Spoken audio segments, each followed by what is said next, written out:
We're glad to have you back. If you just joined us, you're watching Business Incorporated live from Channel's television headquarters in Lagos. Insurance penetration in Africa remains low at about 5% and nearly $8 billion in total premiums. With its penetration rate, the chief executive of France-based AXA Insurance for Middle East and Africa, Jad Harris, says more awareness on the part of operators and regulators will be needed to improve participation. Harris had a chat with Channel's business producer, Temple Ashaju, at the just concluded Africa CEO Forum in Abidjan, Ivory Coast. You are right in saying that the insurance penetration on the African continent in general and particularly in Nigeria is low. Typically, the indicator that we look at to assess insurance penetration is the ratio of insurance premium over GDP. That ratio in many Western countries is between 8 and 10%. In most African countries, it's below 1%. Morocco is an exception at 3%.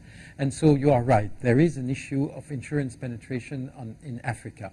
The thing we need to do as an insurance company, and which I believe all insurance companies need to do on the continent, is to work on the awareness about insurance, making clear to people, to individuals, and to companies what insurance can bring to their lives. And at AXA, we believe that we bring safety to their lives through insurance, because many things can happen in life, many accidents, a health problem, a car accident, a fire at home, and insurance is here to repair those accidents. And so very often you only realize how important it is to be insured after you've had an accident, and what we have to work on is make sure that people get insured before these accidents happen. So in terms of awareness creation about insurance on the continent, Western Africa or Sub-Saharan Africa, so to say, are there plans to work with regulators? Because recently I spoke to a regulator of one of the countries in Western Africa specifically. He mentioned the fact that roadshows are some kind of initiatives or strategies that they're about to embark on, to kind of create awareness about it. So there are many things you can do to increase the awareness about the need for insurance. First of all, we have as insurance companies to rely on our own strengths, and so working on the brand, doing media campaigns to express the need for insurance is one thing. You can also work with regulators on initiatives to make people aware of the need for insurance, health insurance, motor insurance, and roadshows is one of them indeed. Okay, let me also ask you this about terrorism insurance. Terrorism is a little bit on the rise in Africa now.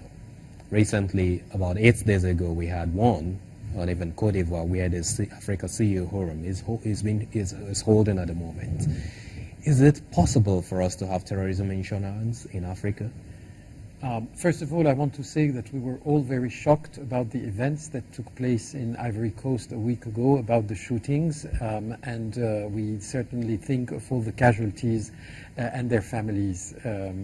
Having said that, insurance for terrorism is a very delicate issue, because you see, in order to be able to sell insurance, you need to price it. And in order to be able to price insurance, you have to have I would say, a large number of events that take place, and to be able to assess the probability of the risk and the severity of the risks.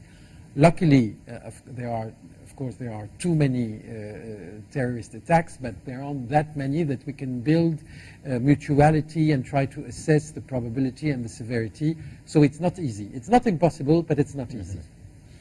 Okay, let's look at integration, regional integration, which of course a lot of captains of industries attending the Africa CEO Forum have been talking about. Is there a way we can draw a parallel between regional integration and insurance? Well, certainly what strikes when you look at the African continent is the diversity of the situation between the countries, between the cultures, between the economic situations. And so that makes it difficult for a company that is based outside Africa to penetrate the African continent because there's so many different situations. So the point is not to take away this diversity, but it's certainly to make things easier by regional integration. And some things, from in the insurance point of view, have been done. For example, there are a common set of regulations under the CIMA for French-speaking Western Africa for the insurance sector. I think we need more initiatives like this one. It was interesting, we were participating to one of the roundtables this morning, and someone took this very simple example of visas. And I have to say, myself, when I travel to Africa, I have to take as many visas as the number of countries that I'm visiting. That does not make it particularly business-friendly. So on a final note, let's look at Nigeria. Yes? Currently, we have a result that is really amazing a lot of investors from AXA Mansard, a company that AXA actually has a stake in. And the gross premium written recently came down by about 4.2 to 4.5%, and that's the first major decline in 8 years.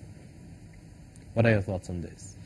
So the first thing I want to say is that indeed, as AXA, we bought last year a company called Mansard, which is the third largest insurance company on the Nigerian market. We're very proud of this investment.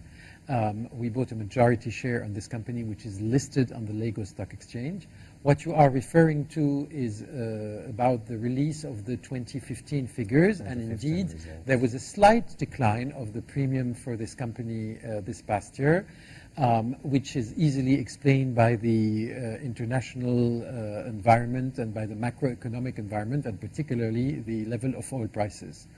Is this bringing us to regret having made this investment? Certainly not, because what we as AXA are doing is invest for the long term on the African continent, precisely because, and we mentioned that earlier, the penetration on of the insurance sector in Africa is low. It means the prospects for growth on the African continent are very strong.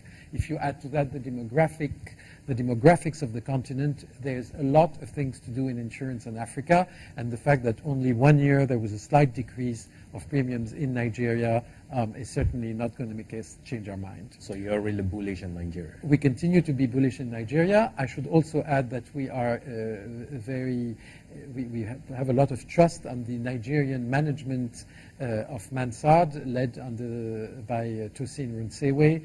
He is a very talented person. He has a very talented team around him, and so he has our full trust to continue to bring to continue to strengthen the position of AXA Mansard on the Nigerian market. I'll say all the best to you, all the best to the management of AXA Mansard in Nigeria as well. Thank you, Temple. Well. That was Temple Ashajo, Channel's business producer in the just concluded Africa CEO Forum in Cote d'Ivoire. Moving on now, in Uganda, the growth of informal real estate brokers capitalizing on a property boom has seen regular real estate agents and shadow players benefiting from the absence of official price information to connect buyers and sellers. Hunger for land among Uganda's middle class is driving up real estate prices in the capital, Kampala, as developers take advantage to develop housing for the rapidly growing population. But the industry is also helping create an army of informal brokers who operate in an unregulated market with a few rules. Key to the new industry is a lack of information. Buyers rarely know comparative costs or the comparative advantages of one broker against another. Instead, they are tempted by adverts printed on faded A4 sheets of paper plastered across power poles, dust-encrusted walls, and other public spaces, appealing to sellers and buyers to just call this number. Most of them are thugs. They are not brokers. When they pass by an apartment and realize it is vacant, they will go looking out for people in need of premises. They will engage the person as a broker and claim to know a vacant premises and lie about how the vacant premises belongs to their relatives. A recent central bank report shows the attraction of the market to small investors is significant. Uganda's industry grew at an annual average of 6% between June 2009 and June 2014, while the unit cost of land in some parts of Kampala soared 33.6% in 1 year alone to 2014. Real estate is an area whereby you can invest money and be able to keep money in that area without you being required to be there full time. So I would be watching job X and be able to have money Y and be able to put it in a piece of land. It doesn't require me to be there on a daily basis. Cases of brokers selling fake titles, selling the same land twice, or taking money from unsuspecting people looking to rent apartments are very common. We need to clean up the business side of the real estate sector so that our anchor, we say land is everything. We sit on land, we wake up, we sleep on land, we wake up on land, and so forth. So eventually, even the economy is sitting on the land transactions.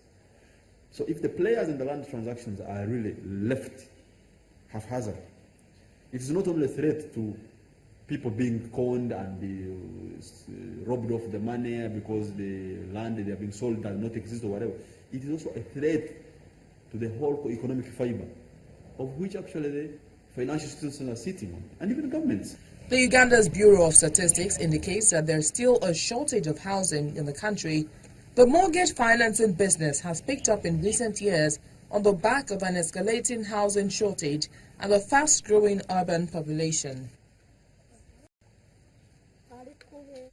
After the break, we will talk to you about how Kenya Airways is cutting costs